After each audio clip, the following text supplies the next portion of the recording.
మీ అందరికి నా వందనాలు. మా సాక్ష్యం ఏంటంటే, చిన్న కుమారుడు విషయంలో పెయిన్స్ వస్తుంటే హాస్పిటల్కి వెళ్ళాము. అక్కడికి వెళ్ళిన తర్వాత వాళ్ళు చూసి నీకు 10వ నెల అంటామంటే కాదు 9 అని చెప్పాము. చెప్తే నీకు 9వ నెలకే పెయిన్స్ వస్తున్నాయి, డెలివరీ చేయటం కష్టం, బేబీ 2 కేజీలే ఉన్నాడు, మేము చెయ్యమని చెప్పారు.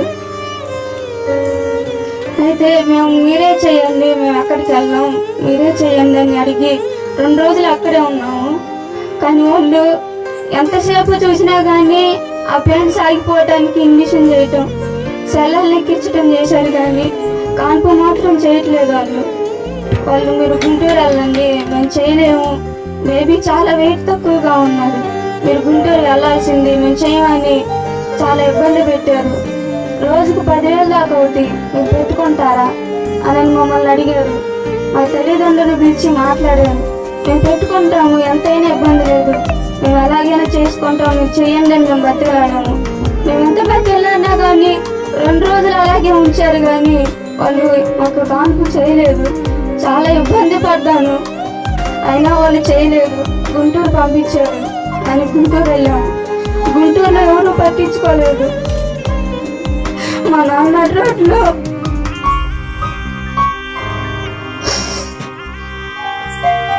రోడ్డు మీద పడుకున్నాడు.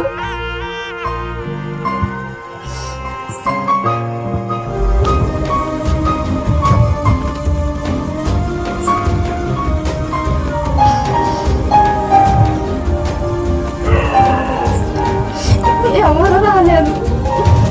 మా ఆయన బండికని వెళ్ళాను, ఆయన రాలేదు. నేను మా నాన్న నా కడుపులో బిడ్డ మేమే ఉన్నాము. ఎవరు లేరు, చేతిలో డబ్బులు లేవు, ఏం చేయాలో అర్థం కావట్లేదు. చాలా భయపడ్డాము. కడుపులో బిడ్డ మట్టు కూర్చుంటేమో లేద్దాము, 9 లెక్కలు పోసాము, ఎన్నో బాధలు పడ్డాము. అలా అని చాలా భయపడ్డాను. మా నాన్న రోడ్లో గొంతులేదేంటి ఉరికల్లో పక్కన కొనుక్కొని 2 ఆడవాళ్ళు అవుతారు. జాలి పడ్డారు, అయ్యో పెట్టి చూడు ఎలా పడుకున్నారు. ఒక రూమ్లో ఒక బెడ్డే ఇచ్చేవాళ్ళు, ఆ బెడ్ మీద 2 పడుకోవాలి. తల్లిని నాన్నకు రానియరు, ఒక్కదాన్ని పడుకున్నా. పెయిన్స్ వస్తుంది, మా పెయిన్స్ వస్తుంది అని డాక్టర్లు చూస్తేనేమో వాళ్ళు వస్తే రాని అమ్మ కంటావు ఏమైంది అని పట్టించుకునే వాళ్ళు కాదు, వెళ్ళిపోయేవాళ్ళు. వస్తే ఆగిపోతా ఉంది. ఇక్కడ 2 రోజులు అయితే అంతా పడ్డాను, అయినా చూడలేదు వాళ్ళు. చాలా ఇబ్బంది పడ్డాను. అయితే దేవుని కృప ఏంటంటే వాళ్ళు కాన్పు చేయకముందే ఆ బిడ్డ మీద డెలివరీ అయ్యాను. దేవుడు కృపను బట్టి ఆ బిడ్డని ఎన్నో రోజులు బాక్స్ లో ఉంచాలన్నారు, కానీ 5 నిమిషాలు కూడా ఆ బిడ్డను ఉంచలేదు.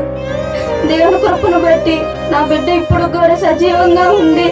ఆ బిడ్డకి ఎంతవరకు అనారోగ్యాలు రాకుండా దేవుడు ఆ బిడ్డను కాచి కాపాడాడు. నేను ఆడబిడ్డను అడిగాను, దేవుడు నాకు ఆడబిడ్డని లేదు, 2 మగ బిడ్డల్ని ఇచ్చాడు. అంచితం వారి పట్ల ఏమై ఉందో, అన్న ప్రణాళిక ఏమై ఉందో నా 2 బిడ్డల కొరకు ప్రార్థించండి. వారిద్దరు దేవుని మందిరంలో గొప్ప సేవకులు అవ్వాలి, ఎంతో మందికి ఆశీర్వదకరంగా ఉండాలి.